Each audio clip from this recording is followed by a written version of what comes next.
Salingai professeur Louamo Jacob, papa Jacob.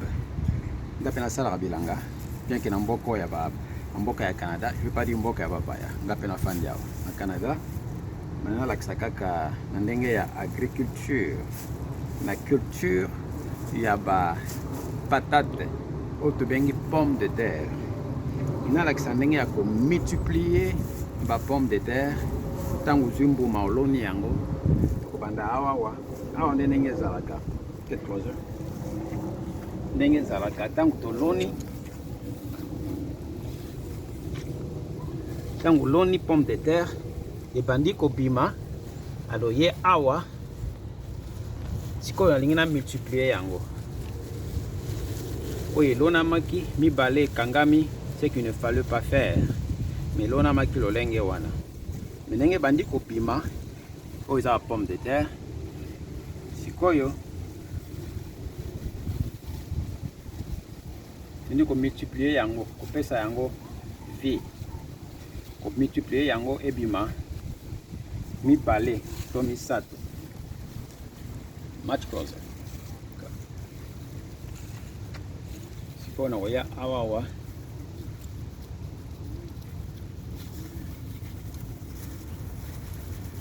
ça la incision awawa omoni kutuna ver de terre eza wana yango nde facilitaka ba ver de terre wana yango efacilitaka croissance ya ba culture na biso oyo eza pomme de terre soki otali oyo eza nzete oyo eza nzete awa mpe ezali nzete sikoyo nalendi koya awa na kaboli yango incision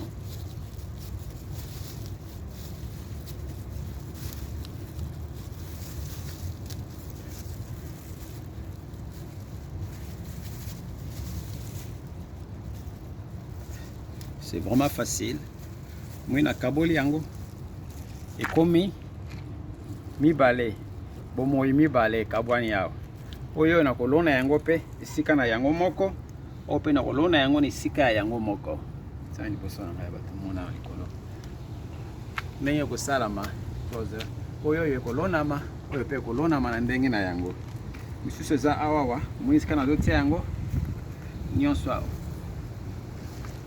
eza système ya multiplication ya ba culture salamaka boye okosala yango même na manioc okosala yango pe oyo ekolaka na babouture oyo ezali ba pomme de terre ekosalama pe même soki olingi osala yango okosala yango pe ata babengi na patate douce pe ekolaka ndenge moko na pomme de terre nyonso ezali patate pomme de terre ezali pe kaka patate babengi yango kaka pomme de terre kombo bapesi yango na baoyo balingi ebenga bango pomme ya mabele mais ezala yango patate na patate douce na ba igname nyonso ekolaka ndenge moko oyo ezali système nde nalakisi awa ya multiplication ndenge nazokabolaka eza mingi awa esili te awa susu etikali awa oyo ezali nde soki otali oyo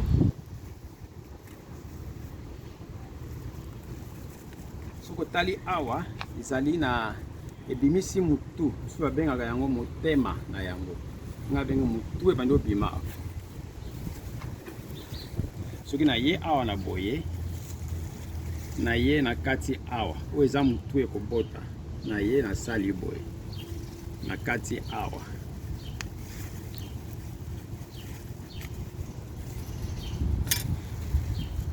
omoni oyo eza pe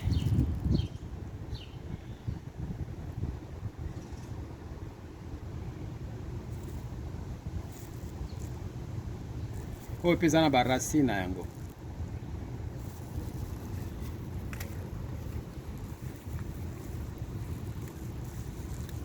soki otali mpe awawa nalendi mpe kokata mosusu awa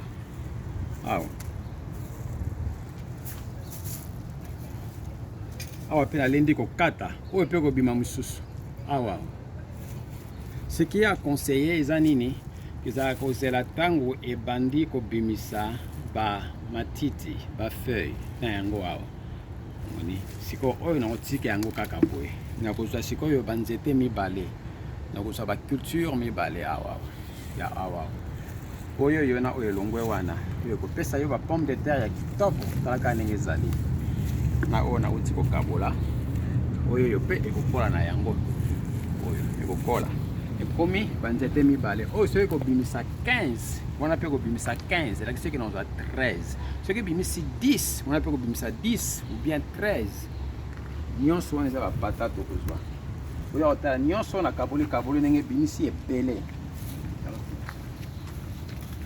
moni eza ndenge wana la même chose soki oye awa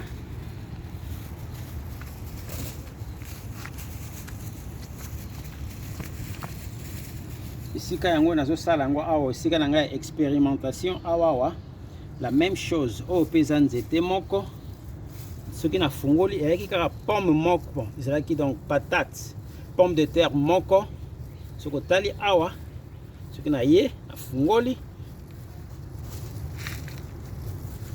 boye kaka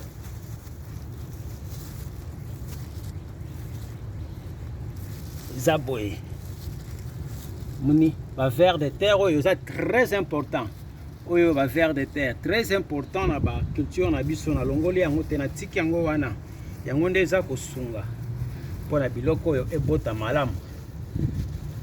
Je vous encourage oyo aza na bamutuna tuna ngai benga puis voilà na bimisi oyo ndenge bomoni yango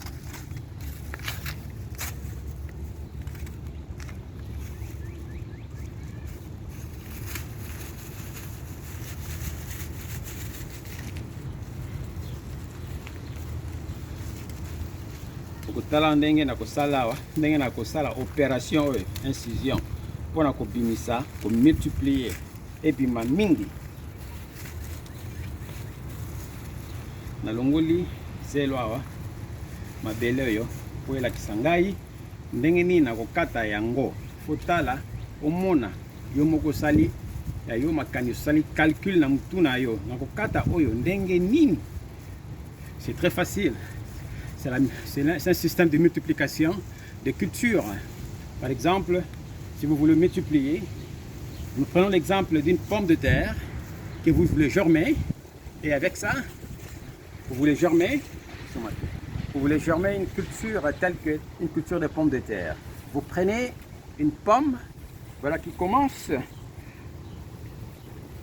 à donner ça. Je vais venir près de moi. Commence à donner ça, par exemple. Vous prenez, ça fait ça, ça vous donne ça.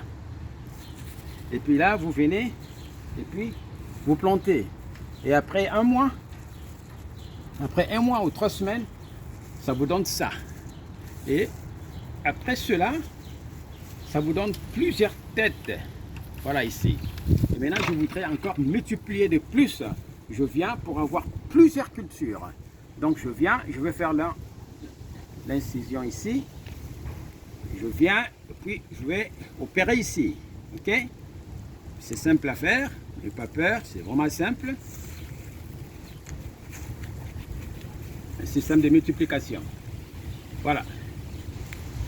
Vous voyez un peu ça là. Et puis je voudrais souligner une certaine importance ici. Venez voir ici de près. Et vous allez voir ici, il y a encore de têtes, une tête ici. Une autre tête ici. Si cette tête-là que vous voyez là, si je vois, il y en a encore une autre ici. Ça aussi, ça va pousser. Si je viens, je coupe juste ici là.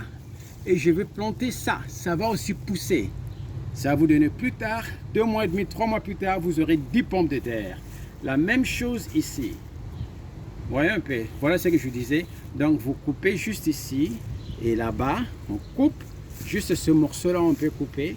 Et puis, mais la différence est que le terre doit, les genres de terreau que vous utilisez doit être vraiment fertile, très très fertile. Et c'est ça qui joue aussi le rôle. Voilà ce que je voulais juste montrer. Ça c'est, il y a un, une pomme. Voilà les 2 autres qui restaient. Je viens ici et une autre incision. Je viens ici et puis je vais couper encore. Tu découpes pour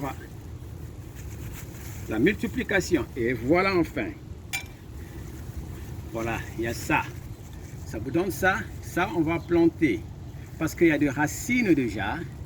Le fait qu'il y a des racines, et ça montre que ça va, voilà, pousser. Et ça, je mets ici. Il faut tourner la montrer. Je mets ça ici. Et ça, regarde encore une autre technique ici. Il y en a deux ici. Je viens, je coupe encore ici. Ça va me donner encore.